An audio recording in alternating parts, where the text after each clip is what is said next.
Um, and you and I caught up actually.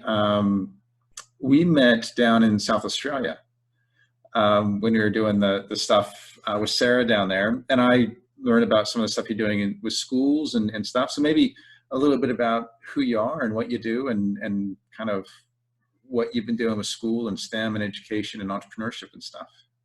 Okay. So for those who don't know me, my name is Liz Jackson. My work has taken me on an interesting journey over the last couple of years. My job title is Education and Program Director, and I work for a lovely organisation called Startup Business International.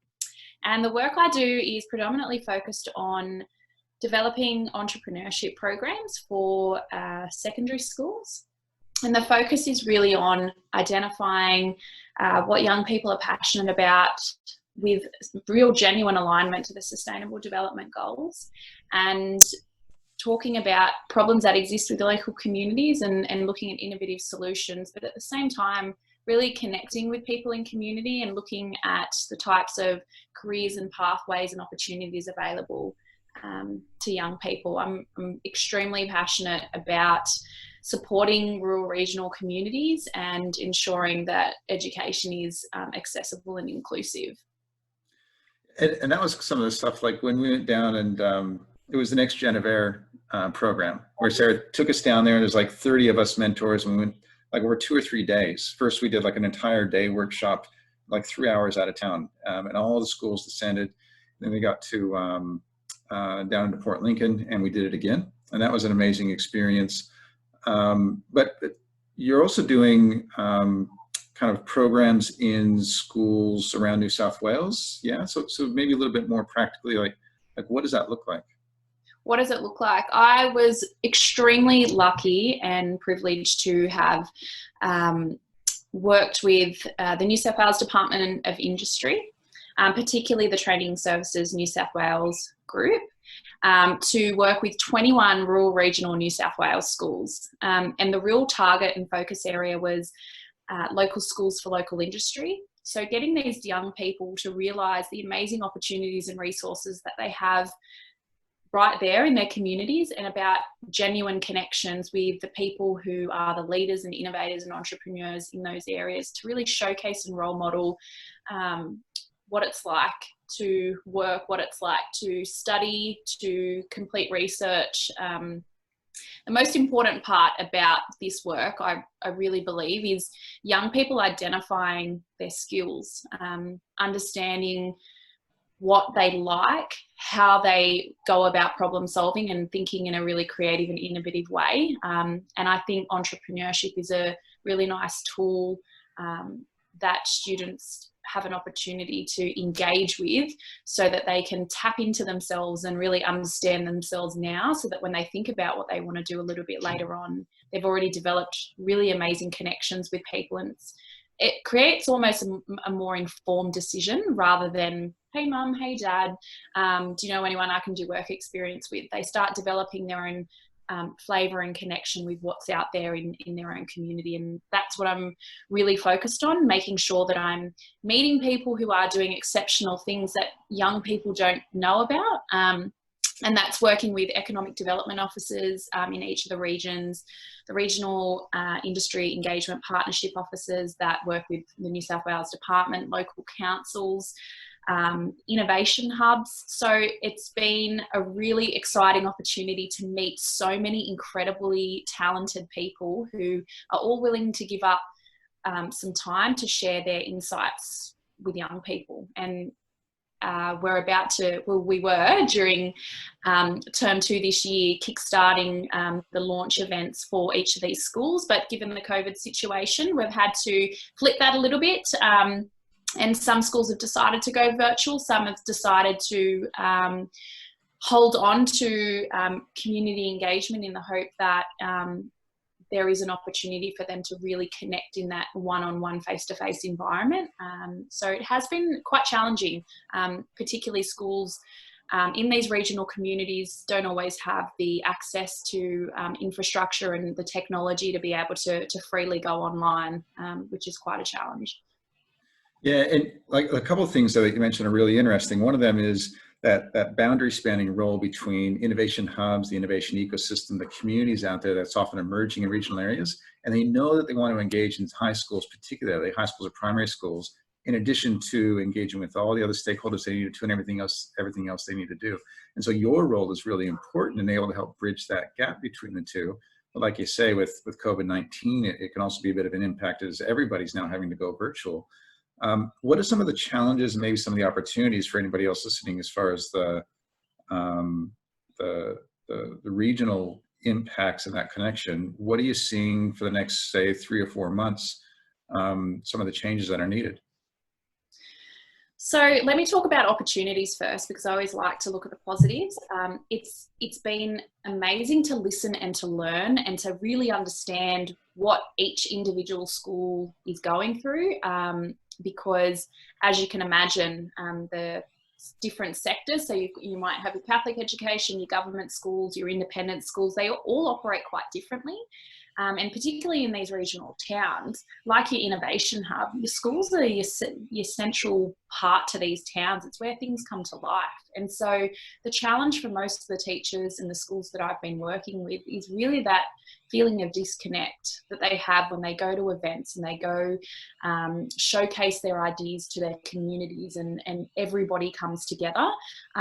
Given the challenges with the technology, and with access to the internet, it has minimised the amount of people who have been able to connect all at once. And so I think the optimism within these towns is absolutely sensational. It's allowed me the opportunity to dig a little bit deeper and have a few more meaningful conversations with people who are thinking really creatively about ensuring that students don't miss out, whether it be the local councils going on virtual tours of the Snowy Hydro activities that are going on at the moment, or virtual visits to companies and organisations that they wouldn't necessarily be able to go into. So for me, the opportunities are huge. Sitting down and speaking to leaders and innovators and companies when they're quite often really rushed and have to go from meeting to meeting, or they're on a plane where you can't talk to them. So for the communities I'm working with, it's really getting to tap into the people in the communities that has been the biggest value during this COVID crisis.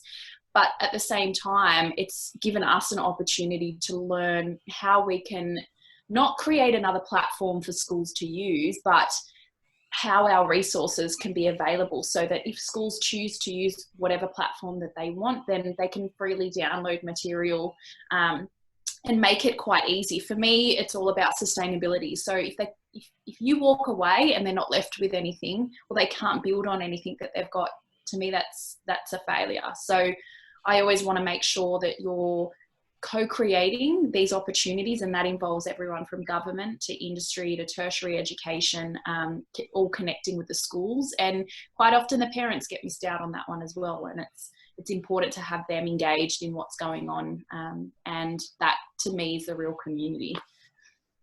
Yeah, and it's interesting, again, just describing that role that you play and be able to be that mediator, that connector between all the different groups, between the high schools, between the busy executives or the people who can act as mentors, between the innovation hubs who also act as collaboration and networks, and then do that across multiple regions. Like it's a real asset, but also a real skill set to develop. So kudos to what you're doing.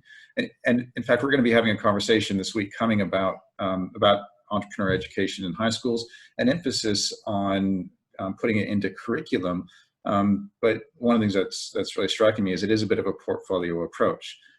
Yes, we need it embedded in curriculum, but we also need it to be happening on the outside extracurricular as well. Where does that portfolio sit? Like you do the work here on the extracurricular, making those connections. What do you see as moving into curriculum for supporting high school entrepreneurship education? Well, this takes me back to my high school days when I was a school teacher. And my last few years of teaching, I taught geography and commerce. Geography is seen as a mandatory subject, and commerce was an elective subject. So you can imagine commerce and business and getting to explore the entrepreneurship lens.